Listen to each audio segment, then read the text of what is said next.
Hallöchen ihr Lieben und willkommen zurück zu dieser neuen Anleitung. Für diesen Fledermauspulli benötigt ihr entweder euren Brustumfang oder aber, wenn der Fledermauspulli über den Bobbes gehen soll, euren Hüftumfang. Vor allen Dingen, wenn ihr sagt, eure Hüfte ist breiter als euer Brustumfang. Das ist ganz wichtig.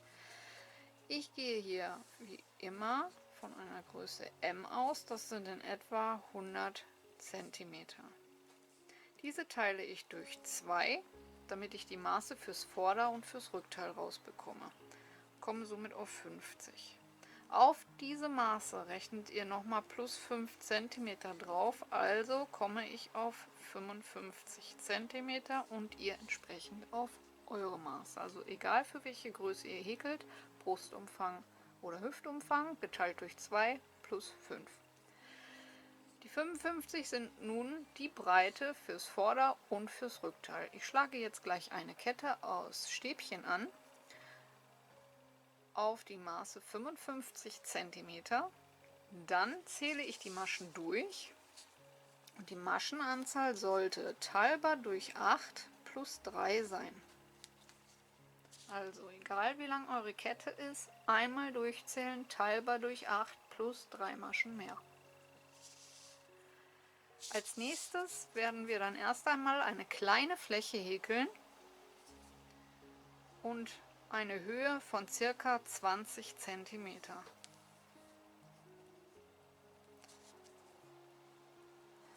Danach beginnen wir mit den Zunahmen.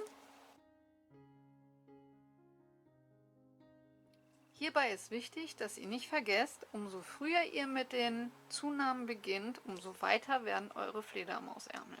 Und umso weiter außen landet ihr, was die Ärmel betrifft. Ich persönlich habe für mich entdeckt, dass, wenn ich möchte, dass meine Ärmel ungefähr in der Elle enden oder kurz davor, es kommt ja mal drauf an, wie sich das Muster noch zusammenzieht oder sogar ausdehnt, reicht es, wenn ich bei 20 cm anfange und dann hochhäkle. Also wenn ihr kleinere Fledermausflügel haben wollt und ziemlich weit oben am Arm schon fertig werden möchtet, dann häkelt ein bisschen höher als 20 cm. Wenn ihr allerdings möchtet, dass eure Ärmel sehr weit nach außen gehen, dann fangt die Zunahmen viel früher an. Vielleicht sogar schon ab 10 oder 15 cm. So, ich hoffe, ich habe nichts vergessen und dann würde ich sagen, legen wir mit dem Anfang los.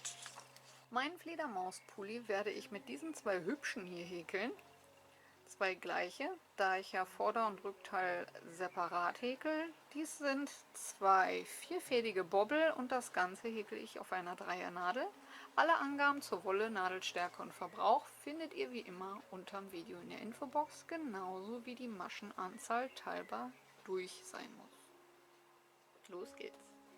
Ich häkel für meinen Fledermauspullover eine Basisreihe aus Stäbchen.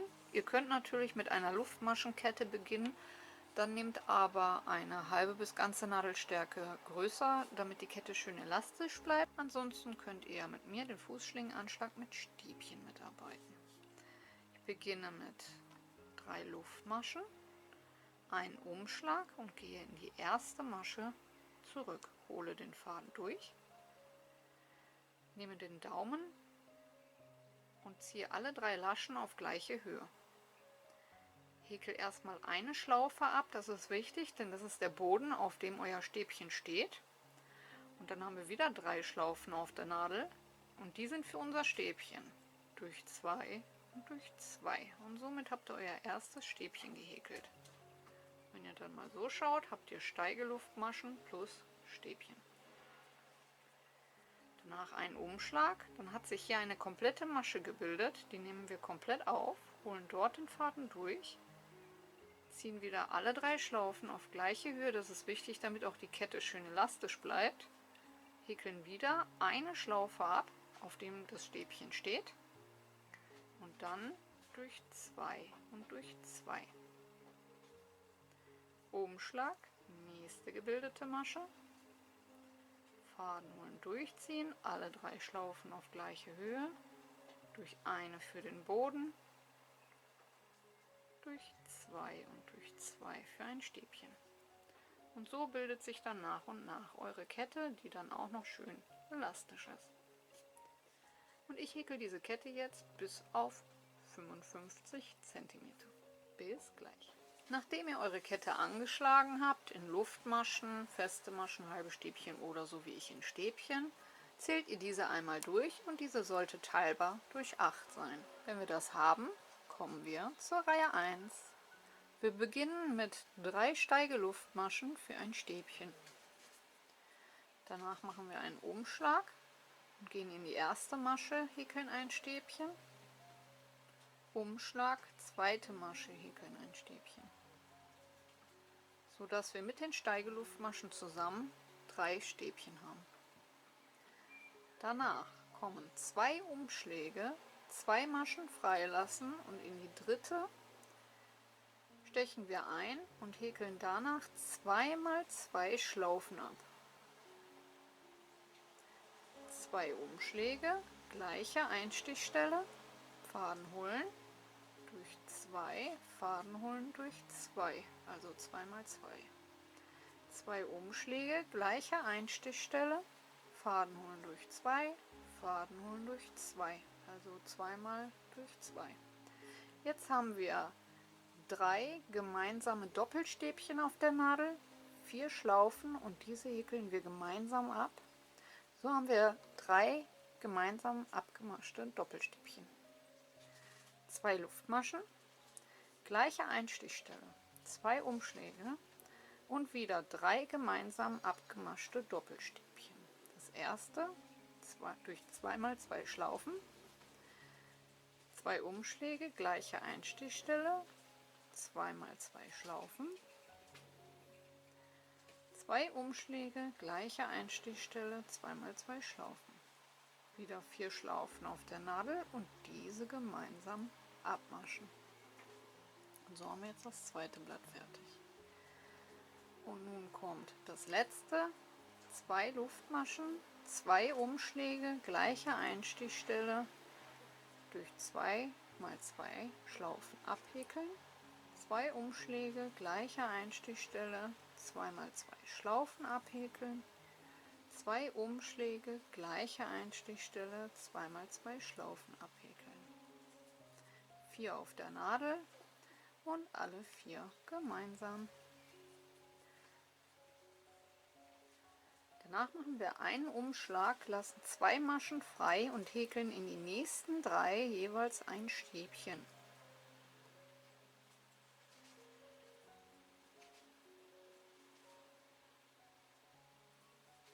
Dadurch schlägt das Ganze so ein bisschen einen Bogen und wölbt sich.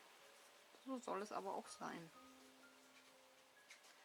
Nach den 3 Stäbchen machen wir wieder 2 Umschläge, lassen 2 Maschen frei und stechen in die dritte ein und häkeln wieder 2 mal 2 Schlaufen ab. 2 Umschläge, gleiche Einstichstelle, 2 mal 2 Schlaufen abhäkeln. 2 Umschläge, gleiche Einstichstelle, 2 mal 2 Schlaufen. 4 auf der Nadel und alle gemeinsam. 2 Luftmaschen für zwischen die Blätter, 2 Umschläge, gleiche Einstichstelle, 2 mal 2 Schlaufen. 2 Umschläge, gleiche Einstichstelle, 2 mal 2 Schlaufen. 2 Umschläge, gleiche Einstichstelle, 2 mal 2 Schlaufen. 4 auf der Nadel und alle 4 gemeinsam. 2 Luftmaschen und nun noch das letzte Blatt, 2 Umschläge, gleiche Einstichstelle, 2 mal 2 Schlaufen. 2 Umschläge, gleiche Einstichstelle, 2 mal 2 Schlaufen. 2 Umschläge, gleiche Einstichstelle, 2 mal 2 Schlaufen. 4 auf der Nadel, alle 4 gemeinsam abmaschen. Einen Umschlag, 2 Maschen freilassen und in die nächsten 3 jeweils ein Stäbchen häkeln.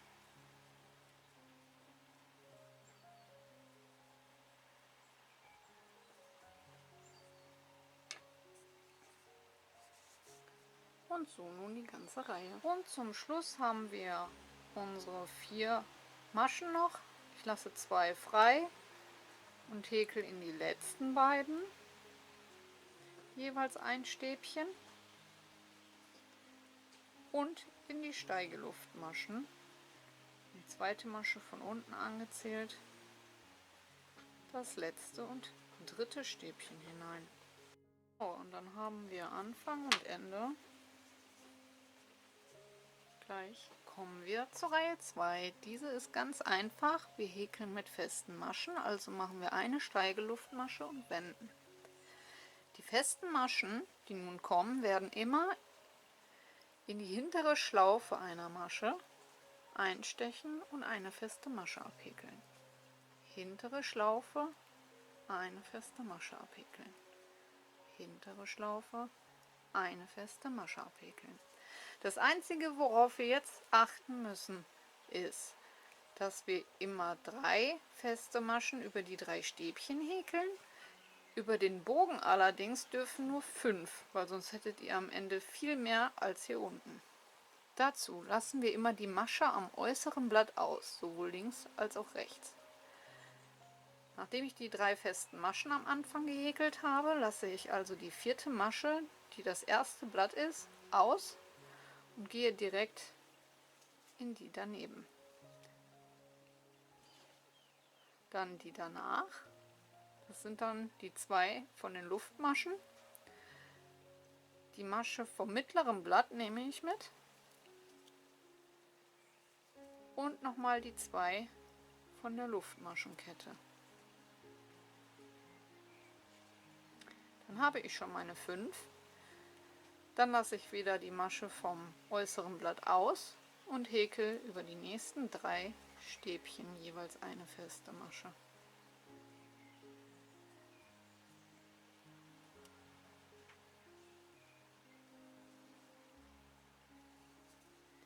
Dann kommt wieder unser Fächer.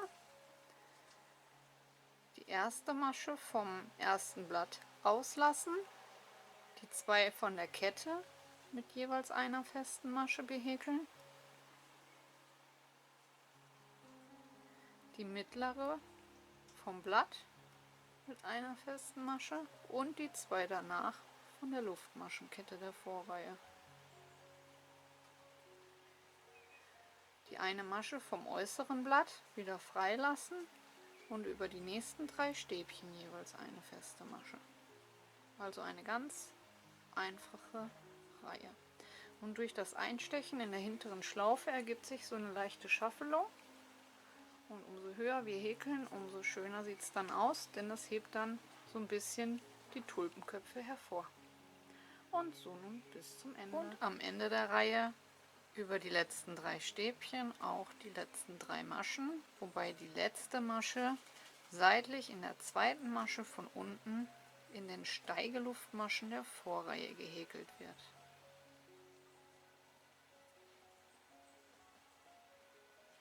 So, das war Reihe 2. Kommen wir zur Reihe 3. Nun müssen wir die Tulpenköpfe verschieben. Dazu beginnen wir mit 3 Steigeluftmaschen und nochmal zusätzlich 2 Maschen, um rüber zu kommen.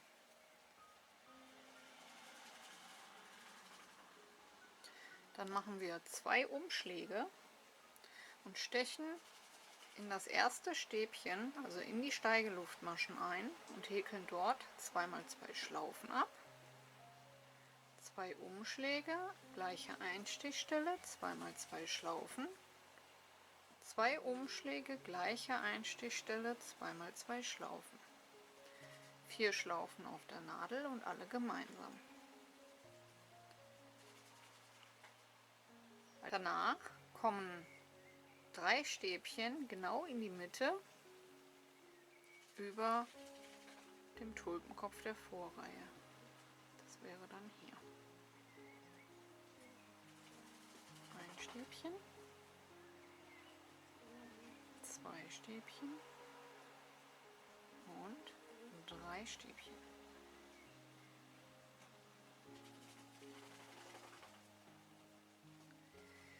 Und nun folgt die nächste Tulpe. 2 Umschläge und ihr könnt euch an den 3 Stäbchen der Vorreihe orientieren. in die mittlere Masche. 2 mal 2 Schlaufen abhäkeln. 2 Umschläge, gleiche Einstichstelle, 2 mal 2 Schlaufen. 2 Umschläge, gleiche Einstichstelle, 2 mal 2 Schlaufen. 4 auf der Nadel und alle gemeinsam. 2 Luftmaschen, 2 Umschläge, gleiche Einstichstelle, 2 mal 2 Schlaufen. 2 Umschläge, gleiche Einstichstelle, 2 mal 2 Schlaufen. 2 Umschläge, gleiche Einstichstelle, 2 mal 2 Schlaufen. 4 auf der Nadel und alle gemeinsam. Das war unser zweites Blatt, 2 Luftmaschen und dann kommt jetzt noch das dritte. 2 Umschläge, gleiche Einstichstelle, 2 mal 2 Schlaufen. 2 Umschläge, gleiche Einstichstelle, 2 mal 2 Schlaufen. 2 Umschläge, gleiche Einstichstelle, 2 mal 2 Schlaufen, 4 auf der Nadel und alle gemeinsam. Danach orientieren wir uns wieder an der Blüte der Vorreihe, nehmen uns die Mitte, das wäre ungefähr hier, und häkeln dort wieder unsere 3 Stäbchen.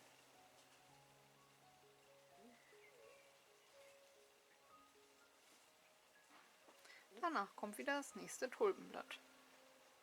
In die mittlere Masche der 3 Stäbchen. Und so nun bis zum Ende. Und am Ende der Reihe, nachdem die 3 Stäbchen gehäkelt worden sind, müssen wir nun wie am Anfang in den Rand erst einmal noch ein Blatt von der Blüte machen, also ein Doppelstäbchen. In die letzte Masche 2 mal 2 Schlaufen, 2 Umschläge, 2 mal 2 Schlaufen, 2 Umschläge, 2 mal 2 Schlaufen, 4 auf der Nadel, alle 4 gemeinsam. Und nun ein Stäbchen in die gleiche Masche als Abschluss häkeln.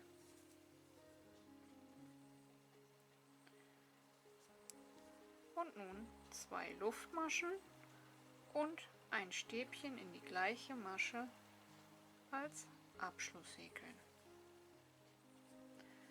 Damit wir auch hier Anfang und Ende gleich haben, kommen wir zur Reihe 4. Diese besteht wieder aus festen Maschen. Ich häkel in die erste,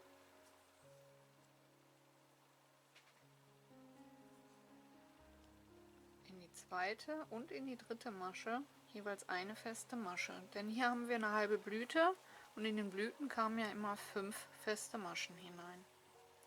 Danach lasse ich wieder diese eine Masche von dem Blütenblatt aus und häkel 3 feste Maschen über die nächsten 3 Stäbchen. Alles natürlich wieder in die hintere Schlaufe einer Masche. Dann kommen wir wieder zur Blüte. Am äußeren Blütenblatt diese feste Masche auslassen und in die Luftmaschenkette der Vorreihe jeweils eine feste Masche, also 2 Stück. Eine feste Masche über das Blütenblatt, das mittlere. Dann in die nächsten 2 Maschen jeweils eine feste Masche. Das sind wieder die Luftmaschen der Vorreihe. Und dann kommen wir wieder zum äußeren Blütenblatt. Diese Masche bleibt frei. Und diesen Rhythmus halten wir jetzt immer ein. 3 feste Maschen, eine Masche auslassen, 5 feste Maschen über die Blüte. Eine Masche dann wieder auslassen. Für das äußere Blütenblatt und wieder 3 feste Maschen über die nächsten 3 Stäbchen. Eine feste Masche wieder auslassen und 5 wieder über das Blütenblatt. Und so bis zum Ende. Und am Ende der Reihe noch 3 feste Maschen. Blüte wieder auslassen und die andere feste Masche dann wieder seitlich in das Stäbchen in die zweite Masche von unten angezählt, häkeln und dann ist der Abschluss auch schön gerade.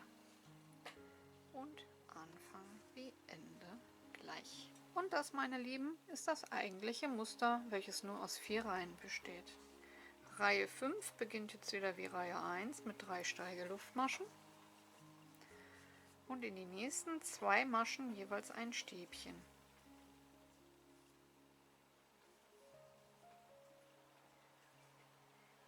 Dann haben wir optisch unsere 3 Stäbchen. 2 Umschläge, 2 Maschen freilassen und dort die nächste Tulpe hineinhäkeln. 2 mal 2 Schlaufen, 2 Umschläge, gleiche Einstichstelle, 2 mal 2 Schlaufen, 2 Umschläge, gleiche Einstichstelle, 2 mal 2 Schlaufen. Alle 4 Schlaufen gemeinsam abmaschen, erstes Blatt fertig. 2 Luftmaschen, 2 Umschläge, gleiche Einstichstelle, 2 mal 2 Schlaufen, 2 Umschläge, gleiche Einstichstelle, 2 mal 2 Schlaufen, 2 Umschläge, gleiche Einstichstelle, 2 mal 2 Schlaufen, 4 auf der Nadel und alle 4 gemeinsam, 2 Luftmaschen und noch das letzte Blatt, 2 Umschläge, gleiche Einstichstelle, 2 mal 2 Schlaufen, 2 Umschläge, gleiche Einstichstelle, 2 mal 2 Schlaufen, 2 Umschläge, gleiche Einstichstelle, 2 mal 2 Schlaufen, alle 4 Schlaufen gemeinsam. Und danach 2 Maschen freilassen und in die nächsten 3 Maschen jeweils ein Stäbchen häkeln, sodass wir auch hier wieder unsere 3 Stäbchen verteilt haben. Danach wieder 2 Maschen freilassen und ab in der dritten wieder den Tulpenkopf häkeln. Und wie der Rest geht, wisst ihr aus Reihe 1, 2, 3 und 4. Ab hier häkeln wir jetzt erstmal Reihe für Reihe auf ca. 20 cm hoch. Ihr könnt natürlich auch noch höher häkeln, vergesst dabei aber nicht, umso früher ihr die Fledermausärmel, also die Zunahmen beginnt, umso größer werden die Fledermausärmel, umso weiter außen werdet ihr am Arm dann enden. Und braucht dann am Ende nur noch ein Bündchen oder lasst es halt so. Ich werde jetzt auf ca. 20, vielleicht auch 25 cm hochhäkeln. Ich werde mal schauen. Und dann sehen wir uns wieder. Bis gleich. So ihr Lieben, zurück nach 20 cm. 1, 2, 3, 4, 5, 6, 7, 8, 9. Also 18 Reihen, 9 mit den Tulpenköpfen und nochmal 9, denn die letzte ist eine Reihe aus festen Maschen. Werde ich nun die Zunahmen beginnen. Meine Zunahme fällt so aus, dass ich hier jetzt in der nächsten Reihe mit einer halben Tulpe anfangen muss. Wir brauchen jetzt in der nächsten Reihe 4 Zunahmen und in der Reihe danach auch nochmal 4 und haben danach 8 Maschen und somit einen Tulpenkopf mit den 3 Stäbchen wieder neu dazu. Da ich jetzt hier mit einer halben Tulpe beginnen muss, werde ich meine Steigeluftmaschen machen und 2 Blätter hinzu häkeln, weil ich habe einmal die Masche von den Steigeluftmaschen, 2 zum Rüberkommen plus die vom Blättchen und habe somit meine 4.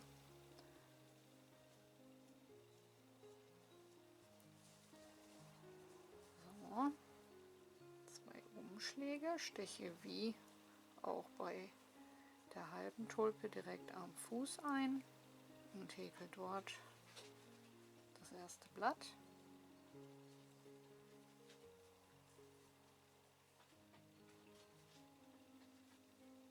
So, dann mache ich 2 Luftmaschen und nochmal ein Blatt in die gleiche Einstichstelle.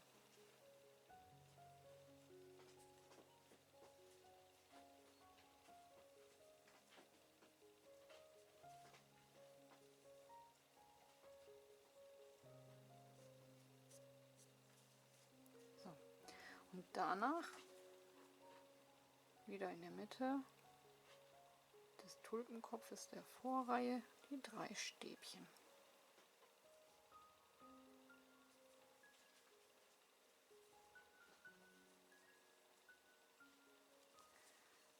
So, und dann haben wir hier unsere ersten 4 Maschen als Zunahme gemacht. Nun einmal rüber häkeln und dann kommen wir auf der anderen Seite zu den Zunahmen. Die nächste Reihe sind dann wieder feste Maschen.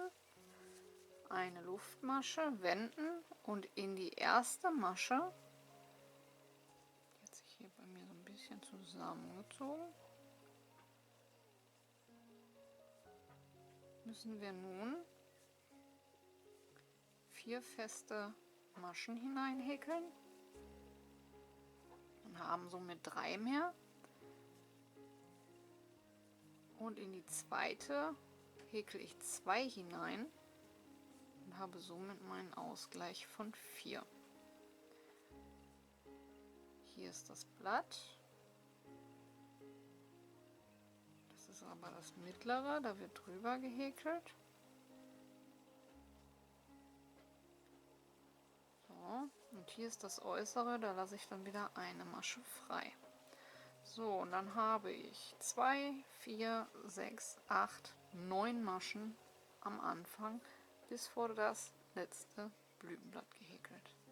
Dann lasse ich ja hier eine Masche frei wie immer und häkle meine 3 festen Maschen über die 3 Stäbchen.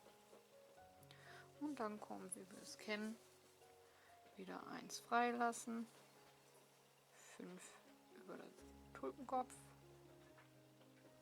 danach wieder eine freilassen, 3 über die Stäbchen, eine freilassen, 5 über den Tulpenkopf. Und das Ganze bis zum Ende. Und am Ende der Reihe, hier muss ich wieder die eine Masche auslassen. 1, 2, 3. Hier hat sich eine Masche leider etwas zusammengezogen. 4. So, die vorletzte 5 und 6, also einmal verdoppeln. Und die letzte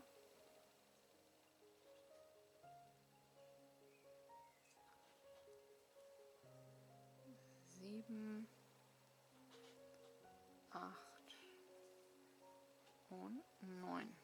So, dass wir auch hier unsere 9 Maschen bis zu der ausgelassenen gehäkelt haben. Und das war unsere zweite Zunahme. Für die nächste Zunahmereihe werden wir jetzt nicht mit einer vollen Blüte anfangen, sondern wieder mit einer halben. Ich habe euch hier mal die Marker gesetzt. Hier sind die 3 Stäbchen, also muss hier ein Blütenkopf drüber, ein kompletter, da das Muster jetzt wieder verschoben wird. Das heißt, über den halben Blütenkopf, über das erste Blatt, müssen ja unsere 3 Stäbchen. Dann lassen wir 2 frei und dann müsste hier eigentlich ein Blütenkopf rein. Das erspare ich mir und setze das direkt an den Anfang und überspringe die Maschen einfach. Ich beginne also wie gehabt mit meinen Luftmaschen und mache 2 Blätter direkt in den Anfang.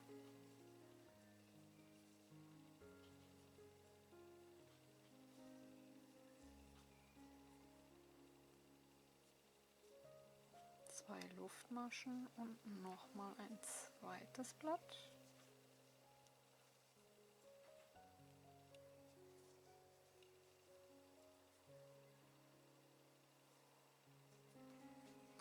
Und gehe dann, wie ihr es kennt, in der Mitte über dem Blatt der Vorreihe und mache dort meine 3 Stäbchen. Dann haben wir, wie ihr seht, hier auch unsere, Moment, ich lege das mal hin, auch die nächste Zunahme. Und so würde sich das dann hochziehen.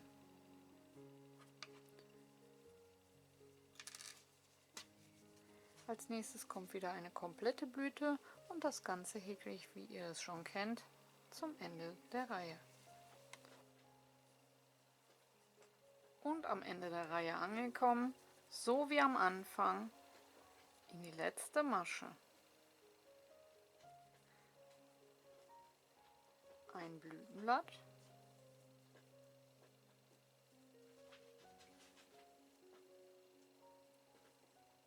zwei Luftmaschen, gleiche Einstichstelle, ein zweites Blatt,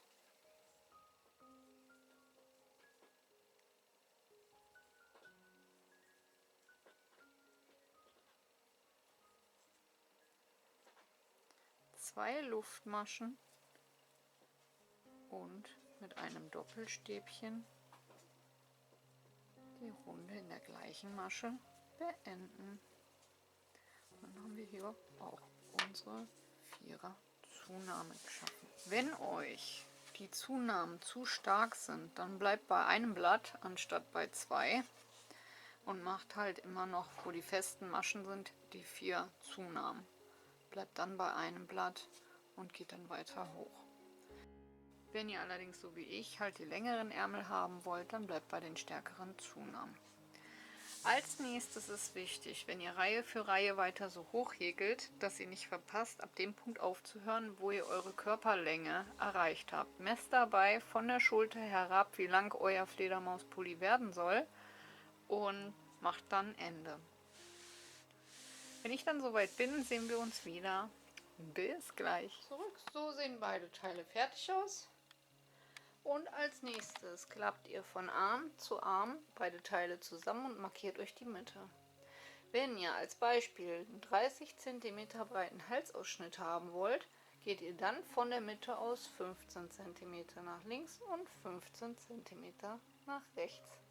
Ich habe das Ganze zusammengeklappt und bin 4 Tulpenköpfe nach rechts und 4 Tulpenköpfe nach links und habe genau in der Mitte die Marker gesetzt und habe somit 27,5 cm in etwa. Und das machen wir auf beiden Teilen. Und dann können wir das Ganze nun vernähen. Von außen zum Marker, von außen zum Marker und dann einmal von hier unten hoch bis zu den Zunahmen. Dann ziehe ich das Ganze einmal an und schaue, ob die Ärmelaussparung mir nicht zu weit ist. Falls sie zu weit ist, schließe ich dann dementsprechend noch ein Stückchen mehr. Und dann kommen wir nun zum Vernähen.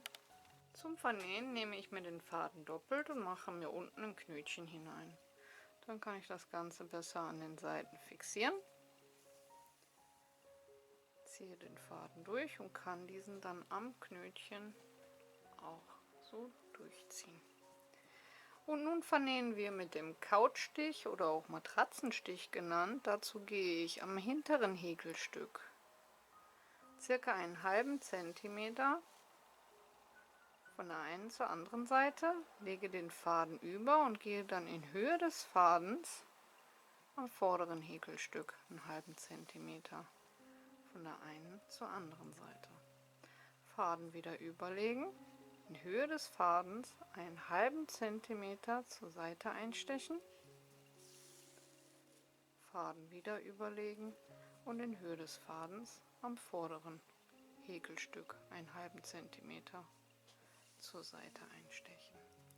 Den Faden überlegen könnt ihr machen, müsst ihr nicht. Ist halt nur, dass ihr euch daran orientieren könnt, wo ihr einstechen müsst. Ich persönlich mache es zum Beispiel nicht mehr, sondern lasse den Faden so wie er kommt.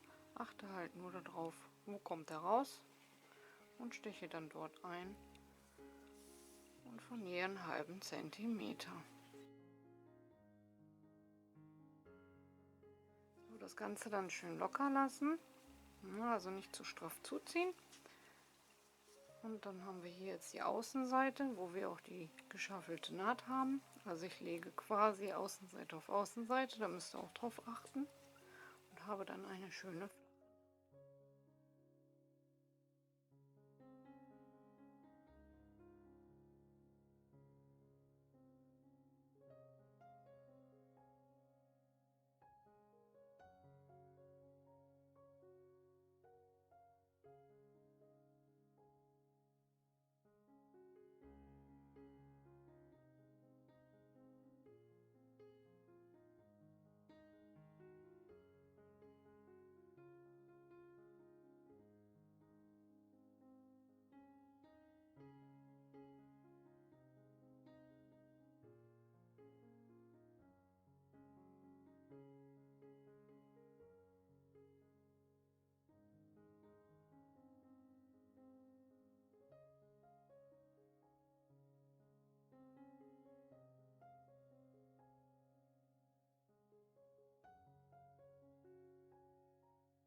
Und so sieht der Fledi am Ende aus. Ich hoffe, euch hat die Anleitung gefallen und ihr seid gut mitgekommen. Vergesst nicht, eure Bewertung dazulassen, wie immer ganz, ganz wichtig. Kanal abonnieren ist kostenlos, Glöckchen drücken und kein Video mehr verpassen. Und ansonsten wünsche ich euch viel Spaß beim Nachwerkeln. Lasst die Nadeln glühen und wir hören uns beim nächsten Mal. Bis dahin. Ciao, ciao.